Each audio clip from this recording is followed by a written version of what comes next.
Welcome to another Numbering the Days channel calendar study. Have you ever heard a complete Paleo Hebrew or a YahudYath translation of a verse?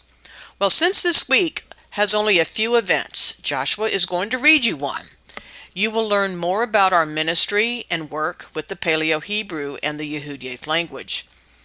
Be sure to watch to the end and learn why we named our channel Numbering the Days, as we follow the suggestion from Moses in the psalm he wrote. There will be translation insights into Psalm 90 verse 12 you've not seen anywhere because we use the ancient Paleo Hebrew. Now, our other videos this week all tie together and build upon the study we did in week 12. The events of Daniel 9's prophecy of the 70 weeks continues. So watch all the videos this week and week 12's study last week to get the real complete picture. We are so excited to get to share all of this with you. Please like our videos and comment on them. It helps support us in so many ways. Let's get started.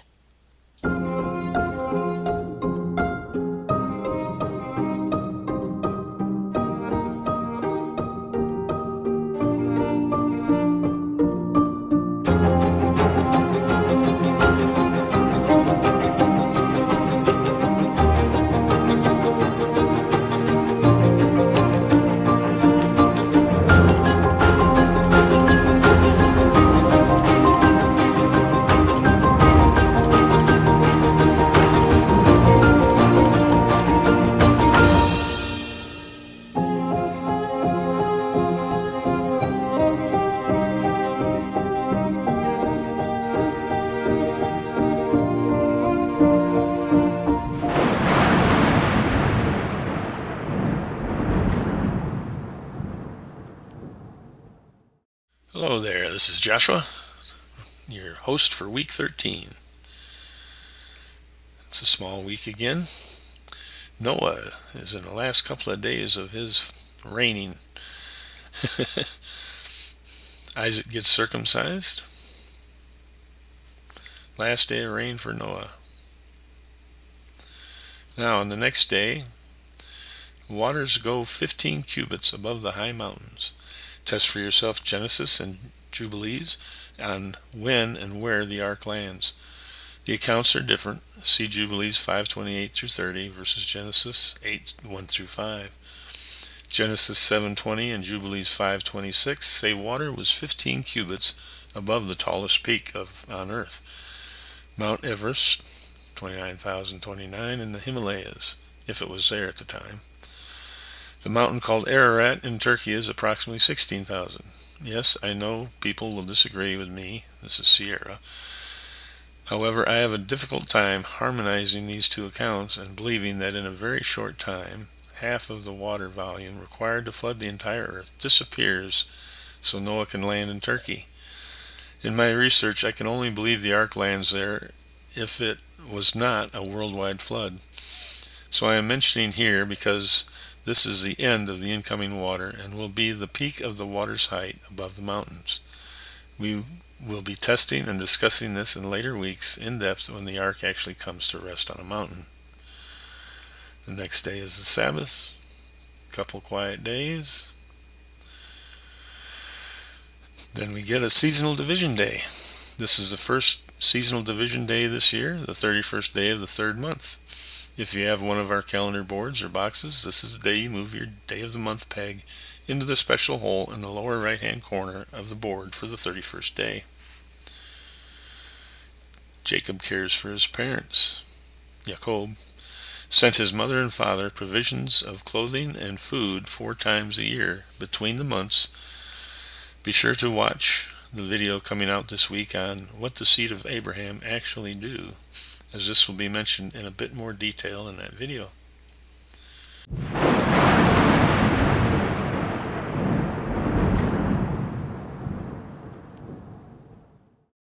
We're going to explain to you how we get the name for our channel, teaching us to number our days, that we may apply our hearts unto wisdom.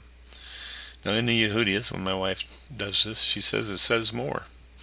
Teach us to number our days and establish us in your vineyard so that Hokmah will enter our innermost heart, bringing wisdom, understanding, and encouragement. This verse has more depth of meaning than most all translation will give the English reader.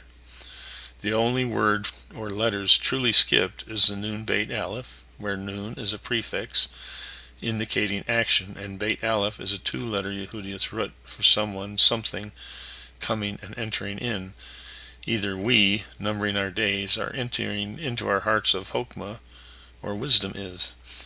My experience, I would testify, is to very much the latter. And by the way, this is all Sierra,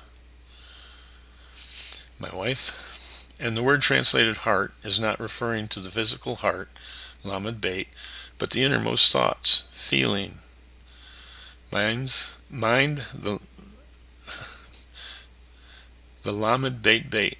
In Job 28:12 and 28:20, the verses pose the question of where is wisdom to be found. 12. But where shall wisdom be found, and where is the place of understanding? 20. Whence then cometh wisdom, and where is the place of understanding? In Jeremiah 29:13, Yah says we will find him if we seek him with all our hearts. And ye shall seek me and find me, when ye shall search for me with all your innermost heart. It is this lamed beit in this verse, your innermost heart. So this psalm by Moses is referring to the inner heart we must activate to find Yah.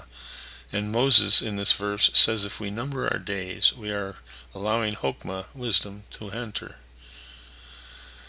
The word for the inner heart contains the word beit, which means a gateway or entrance into a house within a house.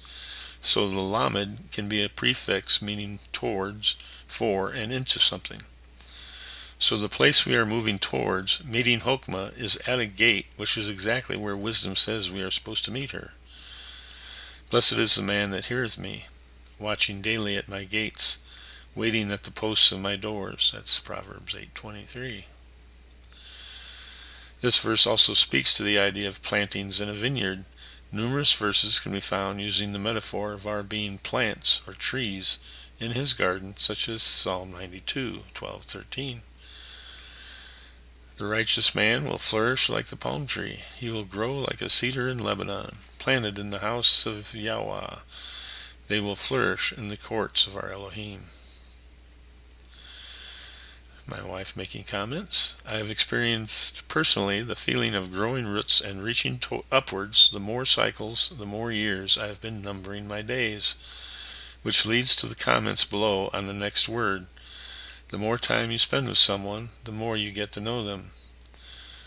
The word translated teach means to know someone, to communicate, inform, cause to know, to perceive, to understand, to reveal oneself, to discern, and to confess.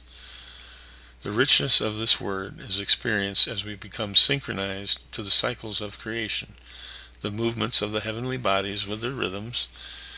We become more connected to the seasons of the year and cycles of weather patterns, the rhythms of life and festivals of Yah and his covenants, and the appointed times of meeting with the Most High.